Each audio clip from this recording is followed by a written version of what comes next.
Hi, and welcome to another episode of Psilocybin Says. My name is Courtney Rose, and on this episode, I'm interviewing Amy Samuelson. She is one super cool lady. I really enjoyed this conversation with her. One thing I love about her is she just keeps it real, and she is not afraid to bear all, and in like a really lighthearted and loving way. In this episode, we talk about a whole spectrum of topics, but she's coming from a diverse array of perspectives. She's a mother, a grandmother. She has served her time in the high power suit corporate world and recently transitioned out of that world just in the last few years, and has been diving into her spirituality and kind of discovering what that means for her now as a mother and a grandmother and an individual and somebody who wants to make a big impact in this world. So we talk about not only life, we talk about death and different perspectives on death and what is the psychedelic experience and how do we talk about this experience of life and death and incorporating the psychedelic perspective into that with our children and our community. And so I love that she has gone from the corporate world to now she's on the board of directors at Psanctuary, and she's recently gone through our cleric training and held space at a retreat for the first time very recently in the past couple of weeks. So we touch on that a little bit, and I'm just really excited for you all to listen to this episode. We mostly just keep it lighthearted and have a fun and introspective conversation. So I really hope you enjoy it. Please, if you're watching this on YouTube, give it a like. Please subscribe to our channel. We upload new podcasts every week, not only on YouTube, but also on all the platforms you'll find podcast, Spotify, and iTunes, and all that jazz. If you're listening there, please do give us a rating. We like the 5 stars. So if you love our podcast today, please do give us a 5-star rating and leave us a review and let us know what you think of this episode and our podcast. Share it with friends. We are so excited to be recording these podcasts every week. We're now in the 80s as far as our episodes go, and this is just something that we enjoy more and more all the time. So giving us a like and a subscribe and sharing it really keeps us going. Thank you so much for listening, and I hope you enjoy. This is Courtney with Psilocybin Says.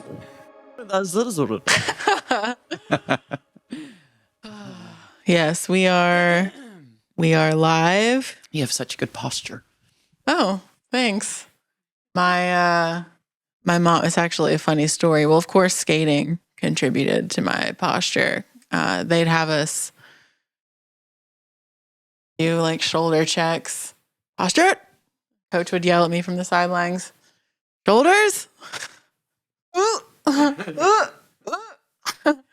But my mom, my parents knew this. I brought this woman up several times on the podcast, this wealthier woman, and she'd go to LA, Beverly Hills often. And she had this like famous trainer in Beverly Hills before like personal trainers were like a big thing. She had like, I'm pretty sure his name was Magic Mike. Nice. And that was his big thing, was like posture comes first. So he had her stand against the wall and like make, her lower, Zip up the belly. The lower back touch the wall, and then your shoulders are touching, your lower belly's touching, and just like that was one of the exercises that he did with her. And then she taught my parents that, and when they were learning, they were like, posture check. I like that. I have to start doing it. And now it's ingrained in me. It makes a big difference. And in the mushroom space, it makes a big difference, I've found. To have a good posture? Yes. Huge. A world of difference. Yes. The last time I did mushrooms, I think I probably was more like this. Because I was sad. Yeah. That's the thing. Okay. It's really interesting.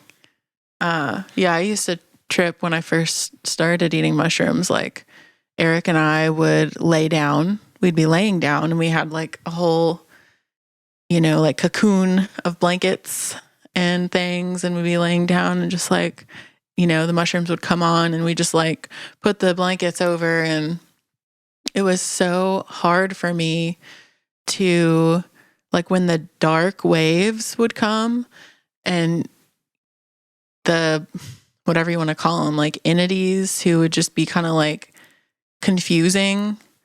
And just trying to like play tricks on me. I could not, like, it was so hard for me to like move through that laying down. And then I realized at some point, if I just stand up from the start, it's so much easier to navigate the dark waves. It's interesting you say that because I personally have not experienced the dark waves, I don't think. Oh. I probably was holding on too much. I do remember these spinning kind of geometric shapes. I kept saying, the geometric shapes are not helpful. But they were kind of looking at me and kind of laughing. So I don't know if that was the entities. They come in all shapes and forms. Right. So maybe.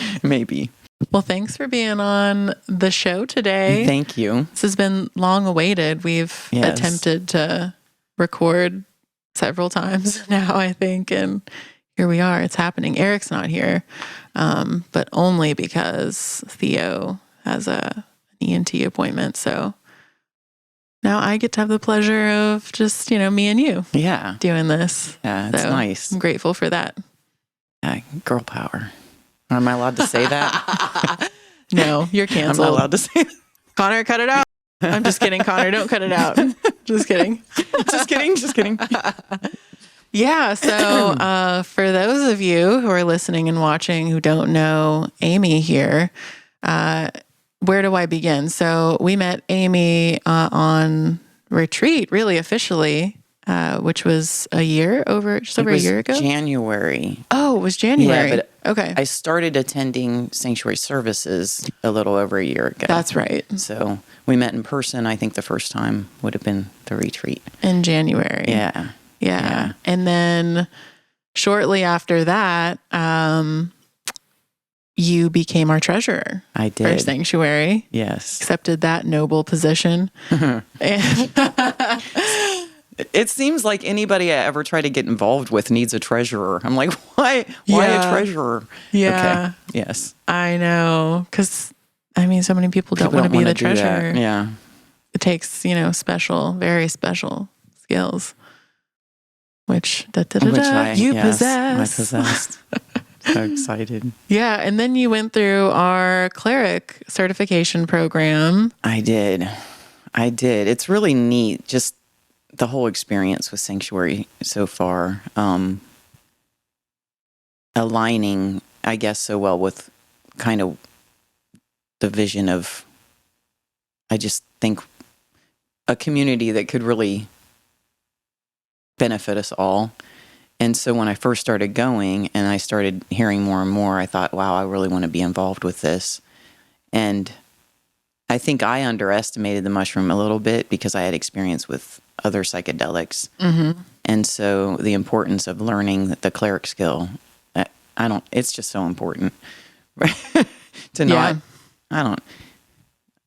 There's fundamental things that are just important to know. And it's like we've been talking about, we brought this up on the last episode we recorded, which hopefully it makes it because of the audio issues. But anyway, being first aid, having our clerics be first aid and CPR certified. And like when we've been talking about this with other people that have brought it up, something that comes up in the conversation is how the training is so much about having the confidence to, in a situation where somebody like sprains their ankle or whatever, trips on something, just having the confidence to know to just like be calm so that you're not like furthering the panic in the situation. And I see the cleric certification as being like that, kind of like a first aid CPR type of certification. You're learning the basic things and from somebody who's really experienced, so that when you're in the space and something weird starts happening, you can be like, okay, like it's all good. Like I've heard about this happening. It's all good. I don't need to panic. I can stay calm. I'm a little bit trained. Right. It was interesting going. So I just came off of a retreat, and the first time being a cleric holding space for others. And it was really good to be able to draw on that. And at the same time, it was kind of like when you go to school and you study and you take the test, and then a couple months later, you don't really remember. Right. So the actual ability to be able to apply it more than once. Right. It now makes so much more sense being in that setting. And especially, so I had my own retreat in January, and then this retreat this past week, and they're so different, the two, and how they played out. And so, having someone like Eric and yourself who have had a lot of experience with this share, and then the community around it, just having other clerics there to be able to talk to and so forth. Yeah. Anyway, so I've been getting involved with Psanctuary. Yes, you have. You've been getting up in the Psanctuary. My sleeves. Yeah. I'm so glad. And I want to go back, back in your story, for everyone who's listening who hasn't heard anything about you, or maybe you have, but I want to go back to when's the first time that you considered taking psychedelics of any kind? I think I was this is probably 2018. Okay. 2019. I think 2018. So my entire life I was afraid of psychedelics. I think I'd read that book, Go Ask Alice. I don't know if you've heard of that. In my generation. No. So I remember one of the scenes, she thought that she had spiders all over her, and she's scraping them off and hurting her, stuff like that. So I don't know if that was the war on drugs or if that was real, but there were all these things that made me afraid. Mm-hmm. So the most experience I ever had with drugs of any form would have been alcohol and marijuana. Mm-hmm. So I think partly I was getting to an age where it's why not, have some fun or whatever. Because most of my life I've been very, I've done what I'm supposed to do. But then I started dating a guy that was from England, and he grew up in the rave scene. So using psychedelics was something he had a ton of experience with. And so he was able to talk to me about the whole set and setting and making sure that somebody's there as your guide and making sure somebody's taking care of you. And he shared all the beautiful stuff about it. And I thought, well, I want to try this. And I was really amazed. So it was LSD. It wasn't mushrooms. I had never felt so calm and at peace in my entire life. And I just couldn't reconcile in my head how that was, how people talked about all these bad trips and they talked about jumping out of windows or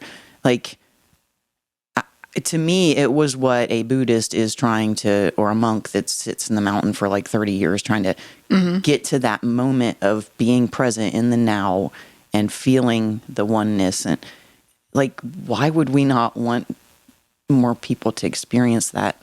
Mm-hmm. Well, and I guess I could say why, because I took it pretty far and ended up doing it a lot. And that got me. LSD? Yeah. Okay. Yeah. So, what do you mean a lot? How much?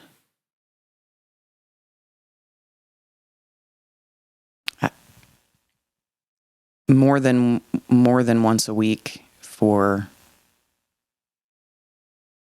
So we started out using it as something to go dancing all night or to explore the beauty of the world. And then to me, so it connected me to what we commonly call God, I would suppose. I had never believed in God before. I had been a seeker. I didn't say there wasn't one. But it was like a series of unfortunate events or series of fortunate events, whichever way you want to look at it, that allowed us to all of a sudden have a lot of time on our hands. And the two of us were both trying to face a lifetime worth of mental health issues. And so this allowed us to be able to focus in and start to heal a lot of those traumas. Yet we were doing it without community. And so I'm learning all kinds of stuff. I'm having downloads of data coming from whatever this is. Seeing the world in a whole different way, getting ideas of new ways that we could do political government or community or just, I could go on for, I got to get my thoughts straight. But I didn't have anybody I could talk to about it. So I'm going around, people think I'm nuts or manic or whatever. So anyway, it was LSD, a lot of it over a range of maybe 6 months or so. When I first started, it was like, you do it once and then some time goes and then you do it again. Yeah. So it was kind of like, I guess, I don't know if I was addicted. Like, could you be addicted to a drug and not know it? But when you do it more and more and more and more frequently. Were you having like thoughts of like, I feel like if I have this LSD, I'm going to like have trouble tomorrow, but I feel like I should do it anyway? Or like, no, what was your... No, so LSD for me, so I guess some history and background. I had depression, anxiety.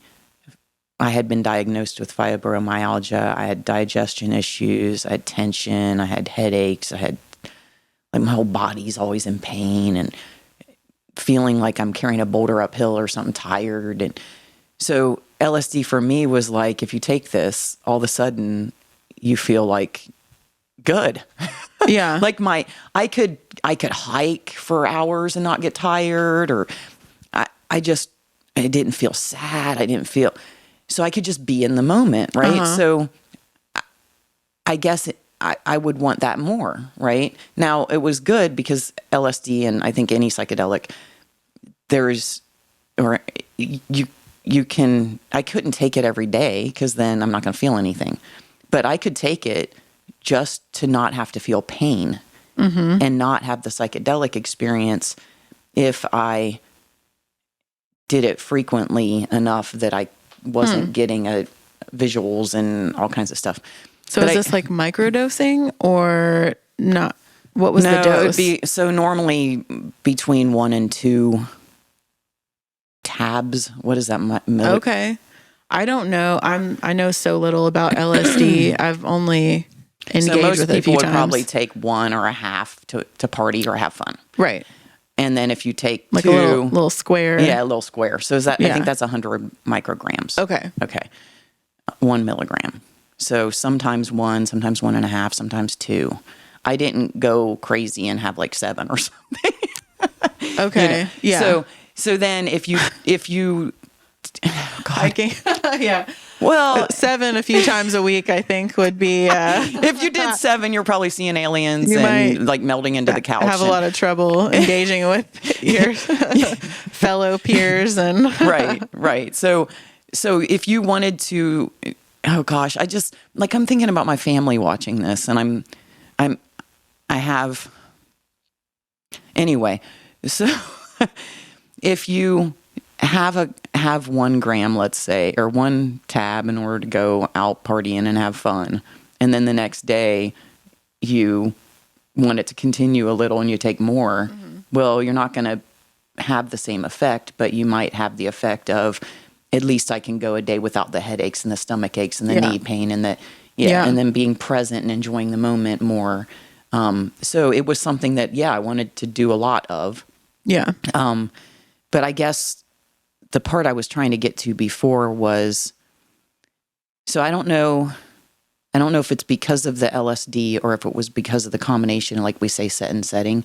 So at the time, I decided to leave my 20-year career because of my mental health. And so I was studying everything and anything around mental health, from the science perspective all the way to things like astrology, right? Spirituality, religions. And so I'm doing this at the same time I'm taking LSD all the time.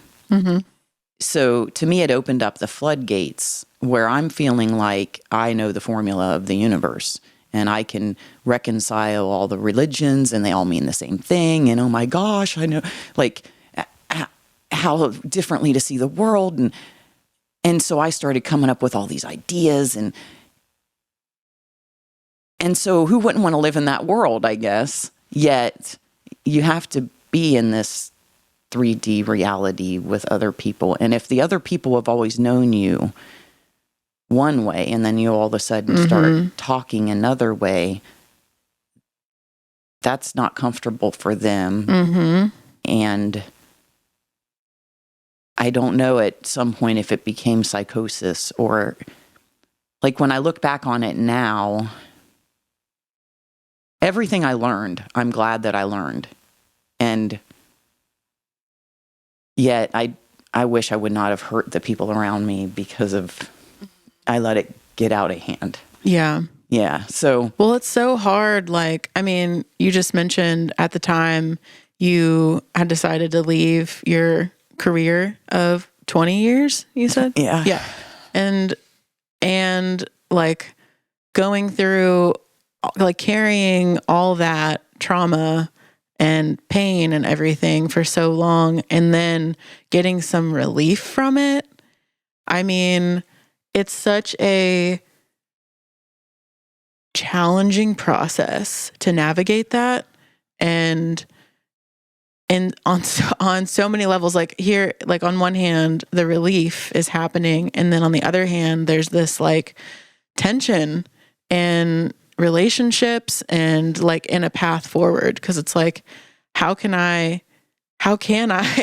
make a path forward when like I'm experiencing my life in this new and better way and also really challenging way? Cause like here goes me trying to tell my friends about this and my family about this and like the reality of losing people when we change, like no matter what it is.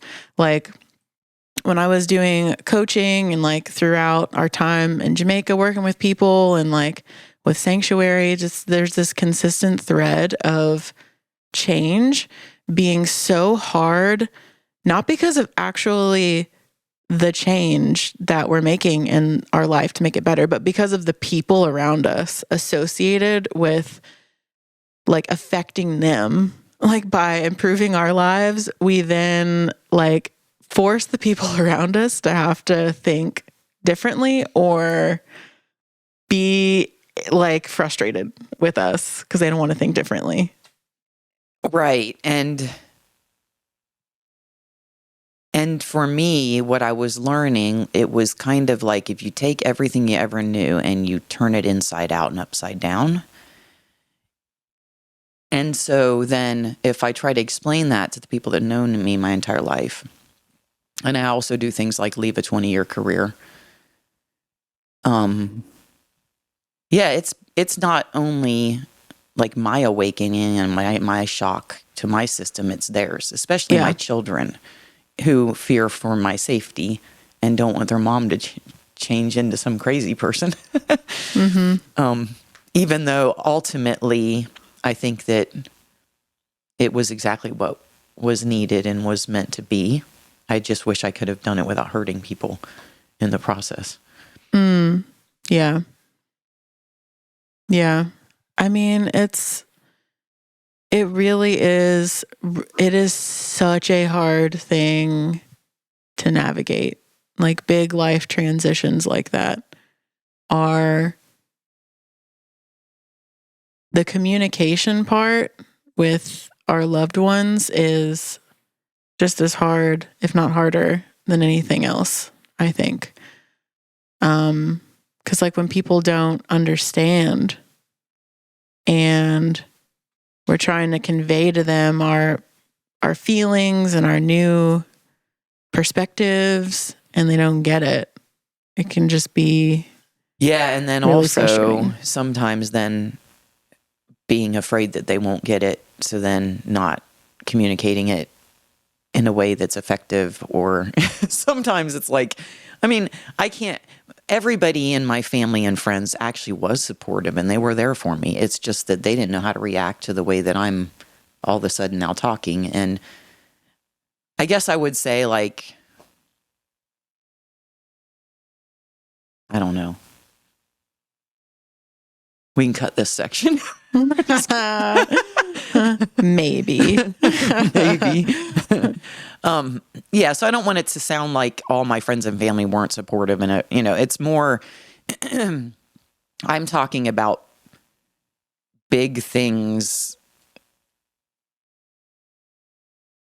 The mushroom space, the LSD space, the psychedelic space is going to show you things in a way, like if you shift out and like move the focus and you're like, oh, it's kind of like all this stuff that you've been programmed your whole life. Mm-hmm. It resets and so everybody else that has that same programming is going to look at you and say, what? Like, yeah. So like, how would you, looking back, do things differently with those people that you feel like were hurt in the process? Well, I guess everybody has their path and everybody's on their journey, and it's not up to me to try to teach them or tell them what they should know. Yeah. So I think rather to be the example of that and to show them that I'm okay. And if they have questions, but I guess I was trying to convince people, or, oh my gosh, I learned this, so it helped me so much and I want to help everybody. So it was kind of like that savior complex that we hear about, or like Messiah complex. Like I was so, because I had been hurting so much and it was helping me, I guess I assume everybody else is hurting that much and I need to save them and share this with them. Yeah. Yet their thing could be something completely different. And as long as that works for them, good. So I guess I would probably just not be out there trying to proselytize. Yeah. And then I probably would not have done it quite as much. Slow down on the amount of intake. Yeah, it's a lot to integrate. I think that was the main thing about Psanctuary. I mean, number one, I was just at that point, I was at a very, very dark time when I met you all. But then also having a community of people that could speak the same language and could see me. Because feeling misunderstood and unseen was very, very difficult. Oh, yeah, that's like the worst. Maybe. Like feeling like we are, I know for me, when I feel like I'm separate from everybody else, is like, that's like, it's not even death. It's like, it's just like the worst feeling, like feeling like we're separate from the source of life itself. 'Cause that's really when I can gain perspective on those times, that's like what it feels like. Like, why me? What is wrong with me? How come other people can't see me and relate to me? And like, but other people are us. Right. We are them and they are us. Are the same. Who is they? Ultimately. And yeah, that's really hard. And like, you bring up such a good point with the whole proselytizing thing. And because we've seen that so hardcore over the last couple of years, and just like throughout time and phases. I feel like it's always been this way in phases where we go through these spurts of like separation and like it's my side or no side. Like if like your side's wrong, my side's right. Like I need you to understand me. I don't want to understand you, but you need to understand me because I know and I figured it out. And it's like, it is a slippery slope in so many different categories of life to go down that road of, okay, I used to live like that and I see you living like that now. And I'm like, you need to change. Right. And that's just not how it works. But it is really so easy to fall into that. It's like such an interesting human instinct. Well, and especially if it's been something that has been beneficial. So when you talk about that separateness, I think that's what I had been carrying around my entire life, right? That was the depression and the anxiety was the separateness, because I did not have a faith in something larger than myself. And I didn't know that I did this. My whole life was the external, not the internal. So I was like perfectionist, imposter syndrome, let me get straight A's and rise to the top and dress a certain way or raise my children. I tried to do everything the proper way that society says is the proper way. And I lost myself. And so that's the story we hear over and over and over. And so if you have your community without God, but at least you have your community. I think at that time in my life, I had my job, which was my life, and I could use that as an excuse to show that I'm okay. I had raising my children, and I had my significant other. And all of that was taken off, and all of a sudden it was just me. And I can't really say it was just me. I mean, my kids would have been there for me if I needed them, or, but when they grow up and move out, and, if you focus your whole life and you give yourself up completely for everything else, I can say I have tons of friends, but people would see the piece of me that was like them. I didn't necessarily share all of me with everyone. Yeah. And so, yeah, I felt very alone. And at the same time, had found God. And everything made so much more sense. And I felt so connected that I'm having synchronicities all the time. And, a song comes on the radio, or like all these things that would make you sound crazy if you start talking to people about them. Yet they are real. They are real. Yeah. Do you want tissue? At least if you have psychosis, you think they're real.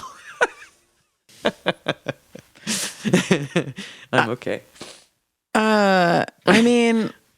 I was diagnosed with that as I entered a psych ward with psychosis. Right. Yeah, and that's kind of like what I was well, is it or isn't it? Wondering, because that's the thing, like when we look back through time and these, when we look back through time and see how our ancestors who had these practices with mushrooms, and other plant medicines like peyote and ayahuasca and so many other ones, but there were like containers and culture, like a cultural reference for those experiences, so that when we experience, I could go down such a tangent with this because I'm also thinking of death. Like currently in our culture, we have like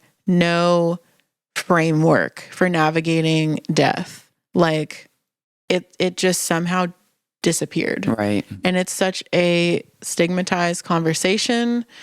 Like I was listening to someone, a death doula, talk on a webinar recently, and she was saying that navigating death today, like if you're diagnosed with, say, like stage 4 cancer or something, and you're given an X amount of time to live, like that experience today could be compared to being like imagining being like the first pregnant woman ever on earth to have a baby. Right. And like nobody knows what to expect and nobody knows what to tell you or say to you. They're just all like, oh, like, let's just not talk about it and hope you survive.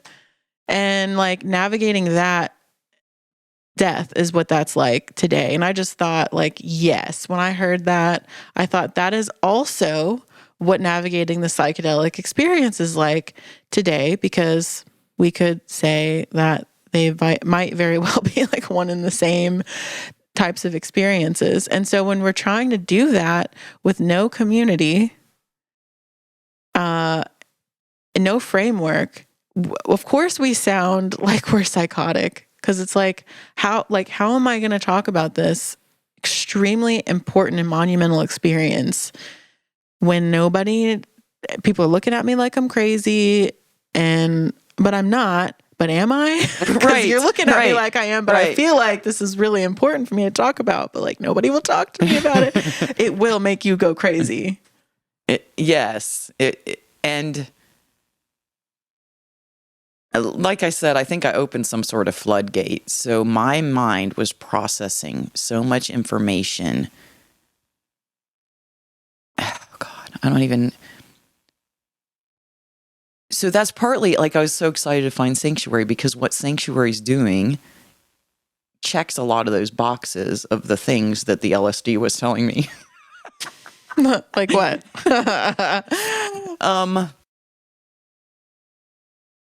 We are one. So the litany of gratitude that we do, where we talk about, we breathe by the sun. So I was starting to see the world as one organism. So all of it as one big breathing thing. Like, I am part of it and it is part of me. I'm not separate from it. If that is the case, then I am you and you are me. So all these people that we want to judge and we want to criminalize and put in jail cells, or we want to say they're bad, well, they are us. So thinking about how could we have community, like to kind of heal our wounds and come together.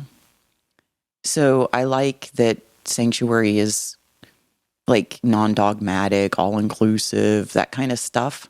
And I understand it requires policy to have any kind of organization. You have to have rules and you have to have kind of a code of conduct or whatever. But that idea of I am you and you are me, if we all believe that, it scraps our entire system. Because our entire system is about binary us versus you, and whoever the us is and whoever the they is.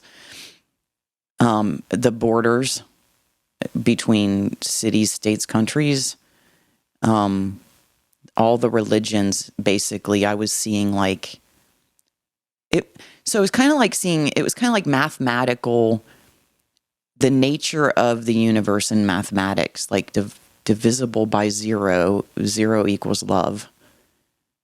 Non-divisible by zero. This is so funny. You're just bringing this up. I wonder if Jacob's hearing this downstairs. He just is working on this. Eric's 19-year-old is downstairs working on like quantum physics, mathematic equations around, like, he was just trying to tell me about it. And I had never thought of it, this thing, in terms of mathematics. And so I was looking up so I would have visions while I was on LSD, and then I would go look them up in a book and find some physics document explaining it. Yet I would not be able to explain it to a physicist or a mathematician, because it is that ineffable space. It's like I saw the visual, I saw the knowing of it. Things like with photography, that ratio, the depth of field. Oh, see, again, I can't explain it. Yeah, finding the words is hard sometimes. Well, and it's also like you can become, so I guess I'd call myself a jack of all trades, master of none. You know, like I learned some math. I was a math major in school for a while. But can I explain all the different formulas? Not now, but I can understand concepts. Mm-hmm. So I just started seeing how everything follows the same exact model. It's very, very, very simple. It's just picked up and replicated all these places, right? Mm-hmm. So the design of the world is just beautiful, but it does feel very mathematical. Mm-hmm. So I started to see that. I don't know. I guess and then the idea of if I am you and you are me, and looking at all the different religions and trying to tie them across and finding what are the like guiding principles of each one of them, you will find a common denominator. Mm-hmm. And so I'm like, there's really not a reason for us to be fighting across all these religions. We all want the same thing. Now, if I have trauma in my life or I have history and I read those texts, then I interpret them in such a way that may not necessarily mean what they meant. Mm-hmm. So after taking psychedelics, when I would read those texts, I would have a different interpretation than I did before. Mm-hmm. Now, I wasn't raised in a church, so maybe it is easy for me to read things and look at them in a different way than somebody else that was raised being taught that. So I just, anyway.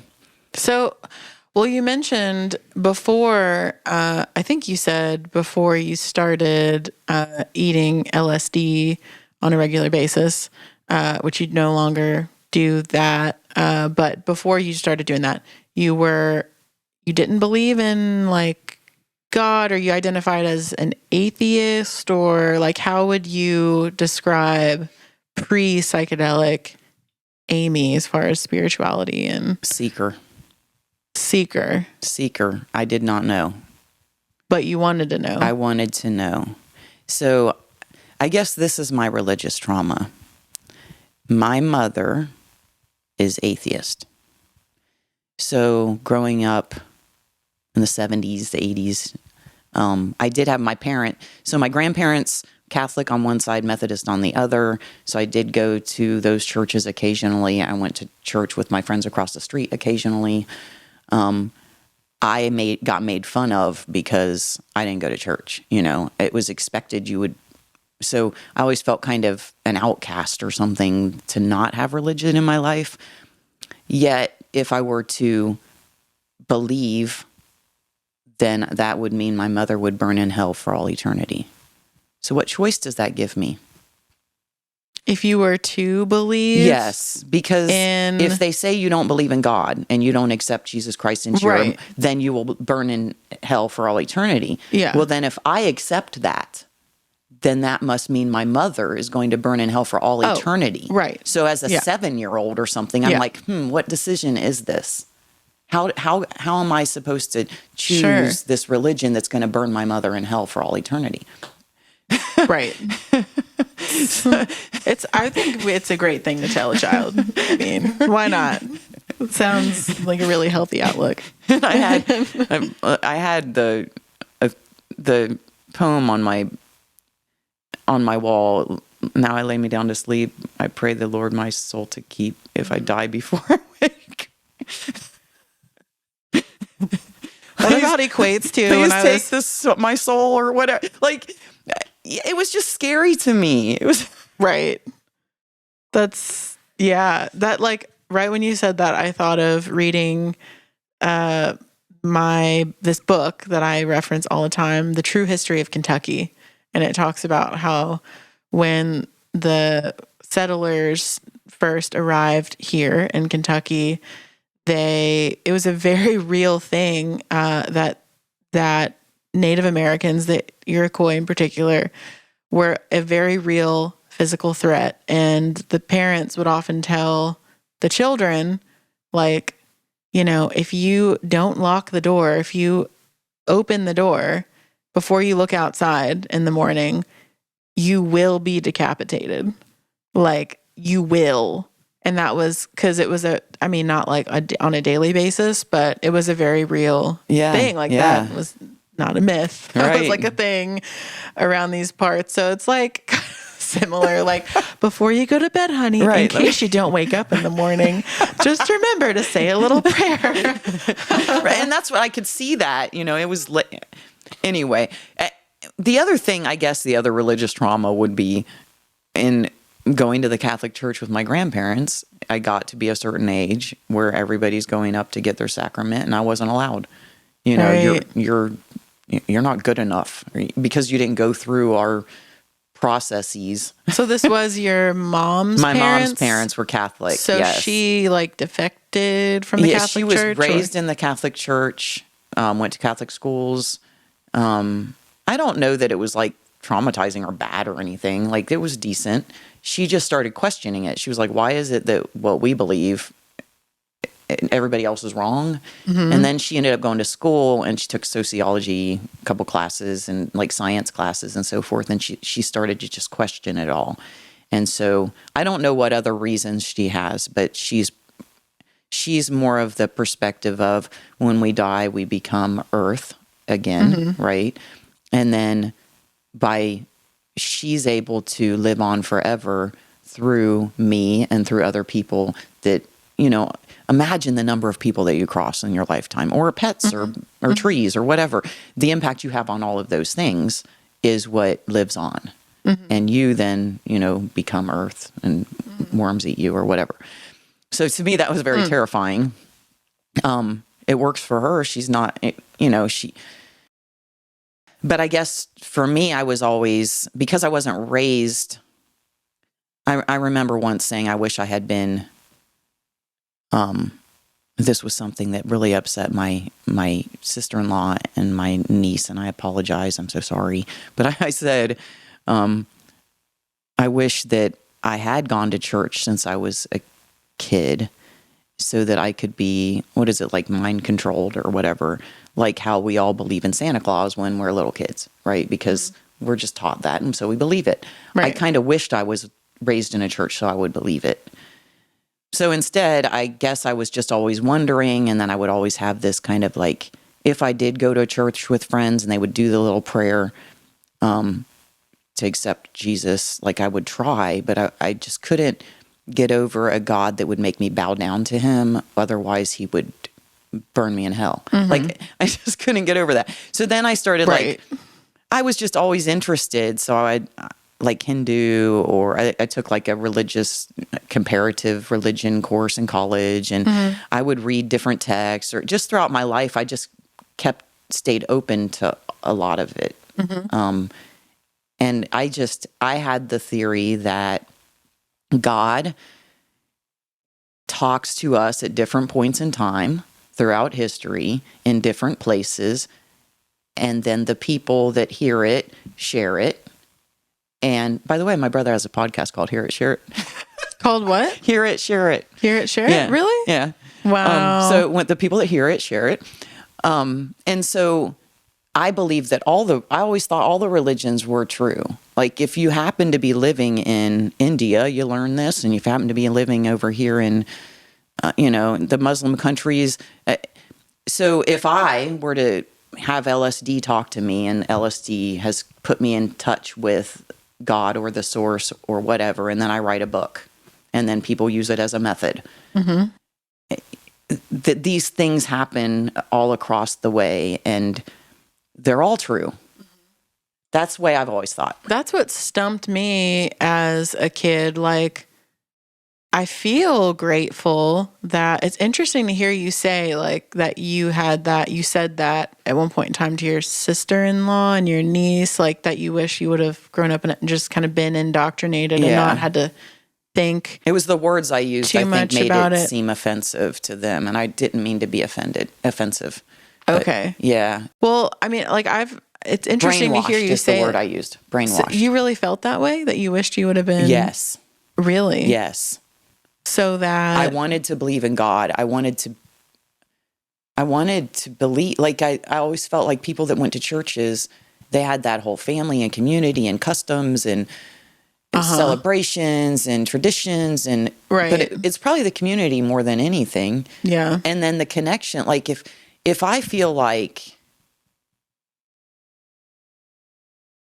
if I felt like there's a God that's going to accept me and love me no matter what, and I'm going through my life and I'm going to make mistakes, and you're blind until you see, and you're forgiven and all that stuff, that's great. But I didn't have that, so all I had was this physical world, and so I better do a good job, or else you should be ashamed, or like just not having. I didn't have a connection to God until I did LSD. So 47, 48 years of my life. Well, like that, what you said about the whole like damnation thing and like bowing down, like you are higher than me, and like a sense of greatness, like in a sense of like more valuable, like you, God, are like more valuable than me, a peasant. Like that kind of attitude, like that's what stumped me as a kid, where when my mom would bring me to church and my grandparents were religious, different denominations of Christianity. And I just couldn't, it just didn't add up to me. Like hearing that, the whole like heaven and hell. And then at the same time, it's a loving God. And then it's also like a spiteful or a hating God, or whatever the terminology was, like an angry God. I'm like, what? This God is like, has multiple personality disorder, and I don't like it. Like, I don't want to bow down to this mofo and this guy. And then this other thing of learning, when I was in middle school, I started, my best friend, her dad was a pastor at a local, what was a denomination? It was a Christian denomination church.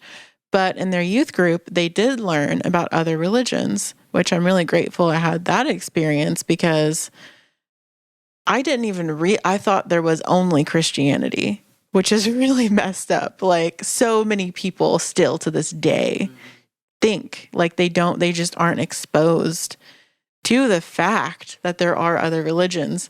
So that like just logically understanding that, okay, people around the world believe in different gods, and they're all saying like, no, this is the one, like this is, or these are the ones, or this is my God is, your God, you just don't know it.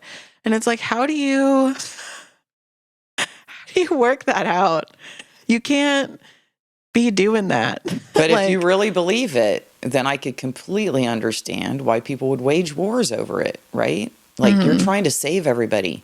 They're going to be in damnation otherwise.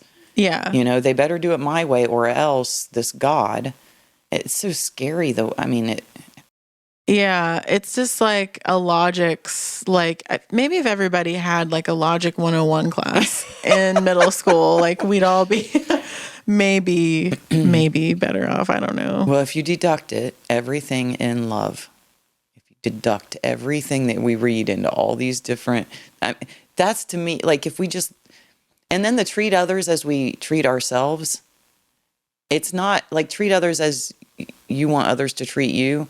It actually, I think, is treat others as we treat ourselves. So if we start to treat ourselves with love, then we will reflect that love to others. And if we're treating ourselves with contempt or ourselves with shame or ourselves, then we're going to do the same to others. Yeah. Some of these rules, it's like the way we interpret them.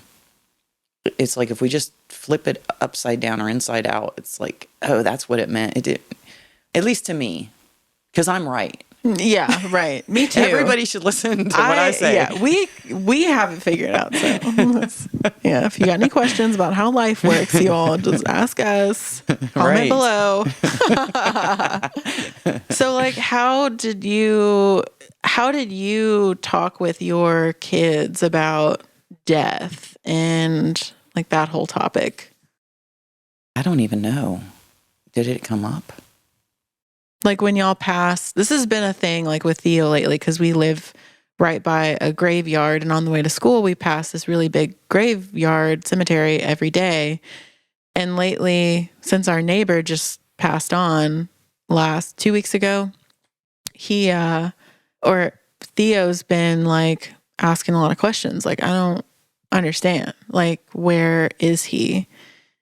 Like, what do you mean he's not over there anymore? Like, he's where? And which is not the first time he's posed these questions. I think at 3.5, he was like, he asked, what, am I going to die someday or whatever, when he first heard that. But in the past few days, we've been passing the cemetery, and he's like, is that where our neighbor is? And like, is he like, can he breathe under the ground? Wow. And, like asking all these questions, like associating directly the body with like consciousness, like, and like, well, trying to wrap his head around, if he's not conscious, how is his body down there? Mm-hmm. And then where is he? And like persisting with it, which is great. It helps me revisit the whole thing, the whole big shebang every single morning. Right. But like, I don't remember.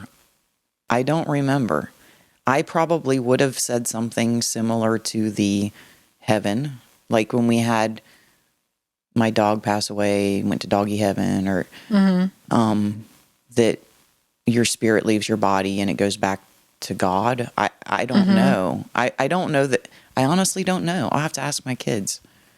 Yeah. I don't. Yeah, I'm super curious how other parents who like have gone down this path of questioning what they were told and religion and but still I either would have said in the heaven thing, or I would have said I don't know, which is scary, but I don't. Well, I hope I do, but I don't. That's the thing. It's like I had the same like debacle in my head yesterday morning. I'm driving down the road, and he's like, oh, well, he's like, hey, Charlie. He's like waving at the neighbor, like at the cemetery. And I'm like, well, he's not there. I know it's confusing, but like, he's not with his body anymore. And he's like, how do you know? And I'm like, well, I don't. And he's like, well, then why would you tell me that? And I'm like, I'm just trying to figure this out too. And also, and he's like, well, then where is he? Like for a child, like it's where were you before you were here?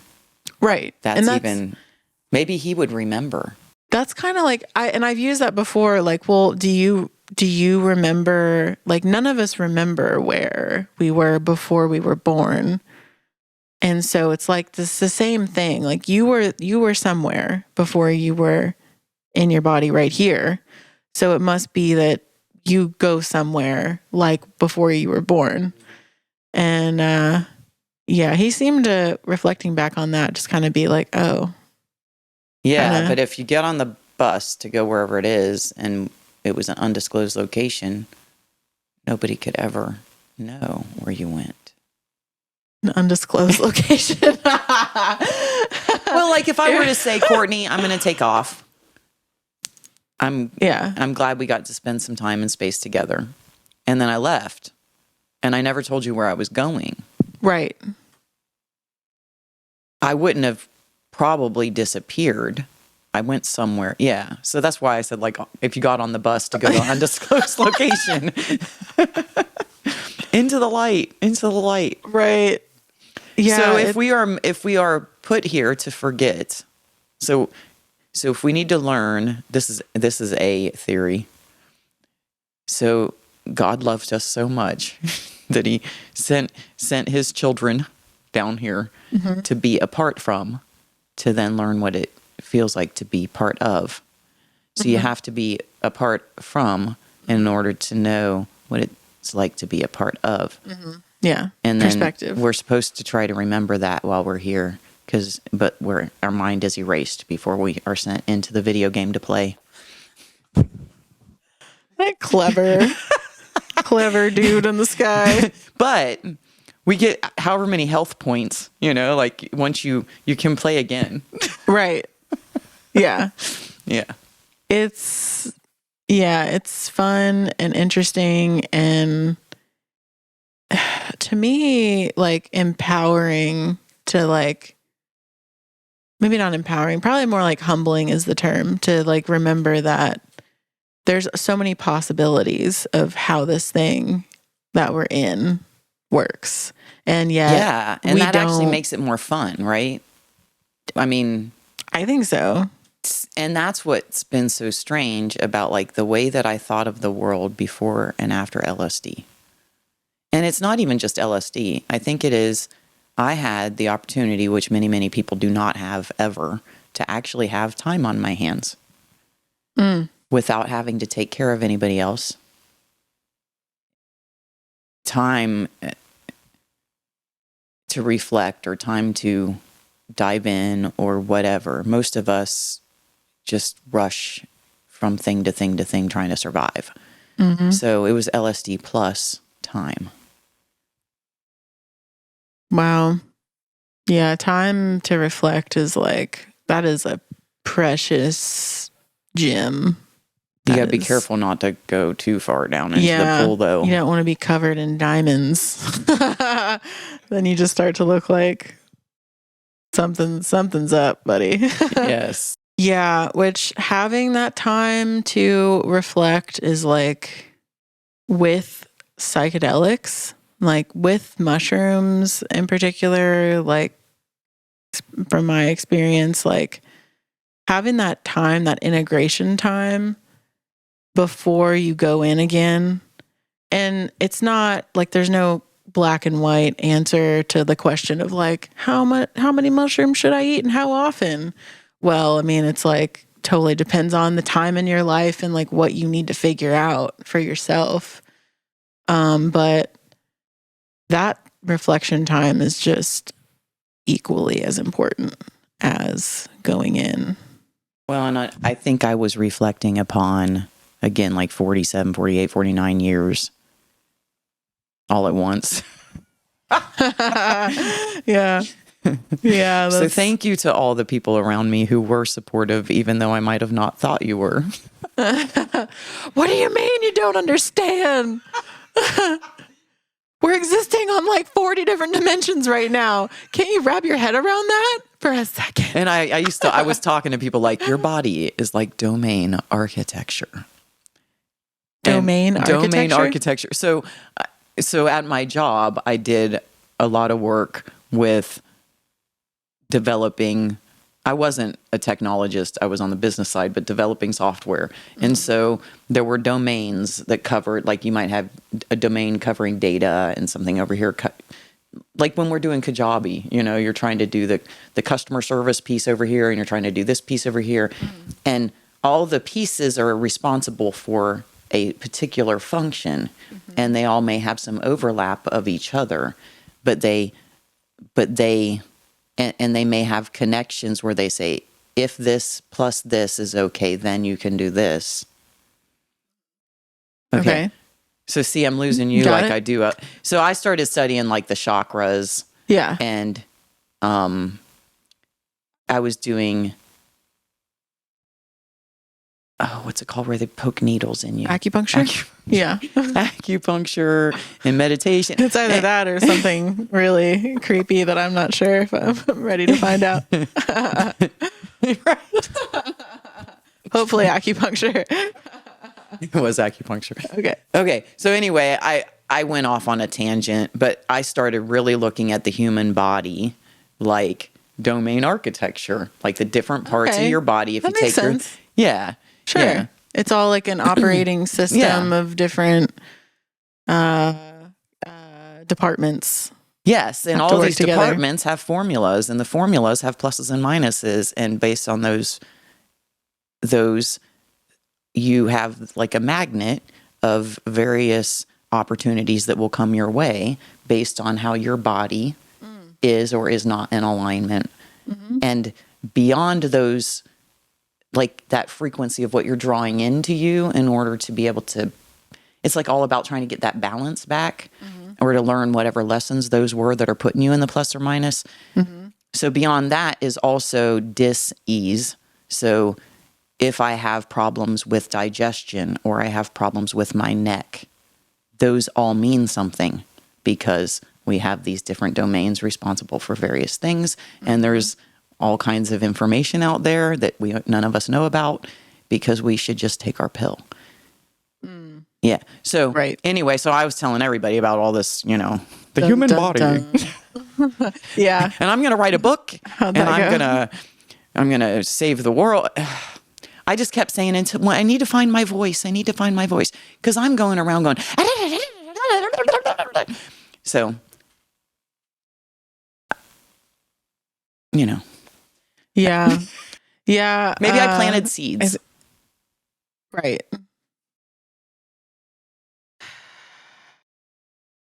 I'm reflecting on so many things, like just recalling the people in my life. When I first started eating mushrooms, which I was listening to a lot of Alan Watts at the time, like a lot of streaming, like all waking hours, Alan Watts. And then started to listen to Terrence McKenna. But so like I was opening up to the concept of God for the first time since being a child, which when I was a kid, I just thought I would pray, like, please, please give me like what I want. Oh God, up there. And then a good friend sent me the Kabbalion, which like that was really the kicker that blew me open. Like, oh, like there's the capital all and then the lowercase all. Oh. And then started eating mushrooms. And then all my friends, I was just this spewing like, guess what? That experience that you're having is, I know what that shit is. Yep. And then telling them, and they're like, ugh, like I don't want to hear that. Right. Like I didn't ask for that, and getting pushed away like hard and fast. Like, I mean, I lost friends, like just dropping out, which, it is what it is. Like, it's really hard to try and reconcile that. Like, I don't understand why you don't care about all this new information I have. Right. Especially don't you want to know? Well, now I understand why evangelists are the way they are. The people that would come and knock on your door and say, I want to share the word. Right. I'm like, oh my gosh, if you believe it, the amount that I believe it, like, yes, please come in. Right. Yeah. Totally. Yeah. Yeah. But I could look back on the multiple times that people tried to tell me stuff about the chakras or spirituality or all these things that I shut the door on them. Sure. You're like, do that. Right. Okay. And then you turn around, get me out of here. Yeah, it's hard to, somebody brought this up in Discord, in the membership Discord the other day. Just like, it's hard to look back at, they were bringing up a specific instance of recalling a time with a person, a conversation with a person where like they said something that is very different than what they believe now, but basically discouraging them from engaging with ayahuasca, I think it was. Yeah. And then like being in a place now, coming from that perspective of like abstinence and, straight edgeness. And then now being on this path of believing something very different as far as what plant medicine is. And it's like so painful to like look back at times where we just didn't have the information. I remember, so Gary, who I was with for 5 years, he committed suicide in August of 2020. And it was probably August, it may have been July, that a friend of his wanted to give us DMT. Mm-hmm. And I was like, hell no, because I didn't. And I had heard, it's 10 seconds of visiting aliens, like leaving your body and all this like, heck no. Yeah. And I wonder now, I mean, you can't play what if scenarios, but, and it's interesting, like he ended up dropping the canister or whatever, and it broke, and for some reason we couldn't do it because it broke. But I was thinking, like, if Gary had the opportunity to try DMT, would he still be alive today? or work with mushrooms the way that we do the mushroom retreats here. He and I had taken mushrooms like once together for fun. Mm-hmm. But yeah, these things that we shut the door on so quickly because of lack of knowledge or fear, how differently things could maybe be if these were available for folks in the right way. I mean, not just like for a while I was saying, let's put some LSD in the water and it would cure the world, right? Yeah. Yet maybe my experience with LSD was the way it was because I was seeking a way to heal and thinking about new ways of like, what am I going to do next in my career? Maybe it led me to all the good stuff versus if somebody, I don't know. But anyway, yes. Ayahuasca, DMT. He and I had talked about maybe trying to take some trip somewhere to do ayahuasca, but we couldn't necessarily afford it or whatever. Yeah. So anyway, that made me think of that. Yeah, it's definitely a slippery slope playing the what if this would have happened, that would have happened. Because, it's like, well, it didn't. So must not need to have happened that way. It led me here. And we are right. There is somewhere else where they go. So he's still with us. Were you participating in Sunday services when we read that book, Dry Those Tears, by Russell something? I forget his last name. We did the Game of Life, and then we did something after that. Yeah. Maybe. I think it was Dry Those Tears. Yeah. Well, the main takeaway I got from that book was that, like, the perspective, which I've been holding this, and something I've been communicating with Theo as he's been asking these questions, because it's the best perspective that I've been able to keep is Russell, whatever his name is in the book, says that we have this idea that it's this death, like, is this like finite, like, okay, we're here and then we're not, and then we go somewhere else. And he's like, it's not like that at all. We're here and then we're here some more. Yeah. Like, it's not this thing of like this big transition thing that we think it is, like, to like we go to a whole different world and like it's a whole different thing. Like this separation of earth and heaven, like this experience is like going to be very different from that experience. And the way he talks about it it's just like very, I guess it's comforting and like a creature comfort thing. Like, oh, I'm here and then I'm just going to be here some more, like continuing on, like as if I'm walking into a different room in my house. It's not this like big separate thing, which when I think about the idea that we're operating in all these different dimensions at once, then that makes sense to me. Like in theory, if we're existing in this room, in this dimension, and another dimension where it's just slightly different, then maybe we just go to that like slightly different dimension where we're us and like our family is existing and people around us and everything around us like is vibrating in just like a little bit different of a way. Mm-hmm. Like maybe it really is this like step into a different room or a different light or something. Yeah, just kind of like overlay on top the same thing, but or space it out, but it's still the same. Yeah, like it's space. This. It's like we're here and then we like, instead of like, okay, I could sit here or I could get up and go get some water. It's like, we're just like getting up to go get some water. Yeah. It's just kind of moving, taking some steps over here. Right. It's interesting, that perspective, because I guess the one that I like. Yeah. What do you like? Yeah. Which version do you like? The version I like is, so if I were to take myself and I am made up of everyone that came before me. Mm-hmm. And that includes my ancestors.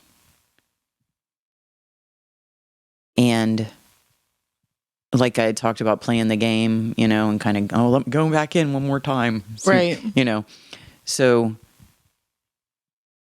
that we're trying to get to kind of this path of enlightenment or this ascended master track, Mm-hmm. Okay. So if I think of Gary as someone who also, his DNA all the way back, when we meet, our ancestors probably hung out together. Okay. Mm-hmm. And now that he's passed, he may still be in this realm, like he could be sitting next to us, watching us or whatever. But he's also kind of like going to prepare for the next time and come back maybe as my great grandson. Or so you're kind of with the same tribe.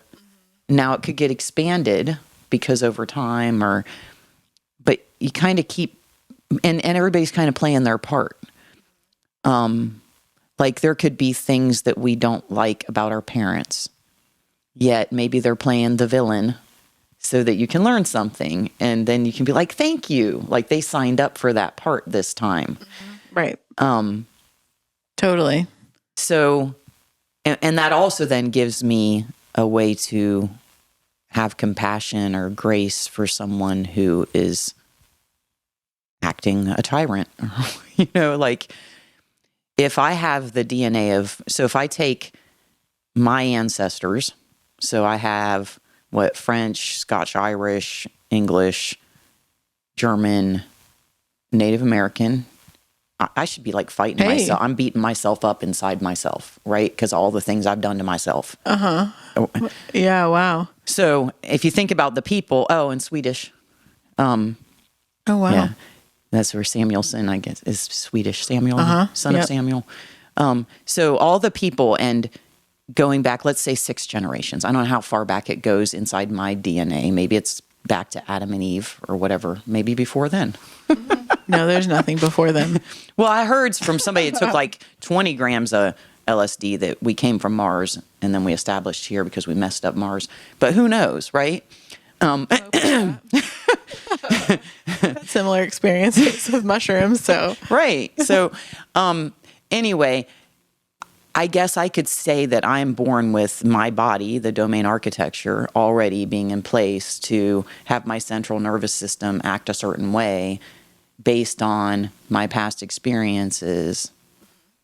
Like I don't remember, I don't know, it was monkeys or something that they ate some berries, but every time they ate a berry, they got shocked. So then the next generation of those monkeys were afraid to eat the berries. It was just ingrained in them. Yeah. Right. So if I have lived in a state of being disadvantage for hundreds of years, and I'm born then already expecting you to attack me, then I may act a different way. Sure. Or if I always lived with hunger or disease or whatever. So I think it'd be interesting if we map back our ancestors and look at what they went through and then looked at how we are reacting and then think, okay, well, we have a chance this time to learn from those times to then tweak this or tweak that.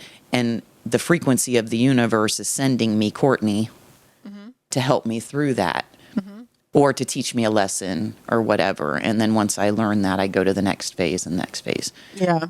So I was listening to Joe Rogan and Duncan Trussell the other day while cleaning.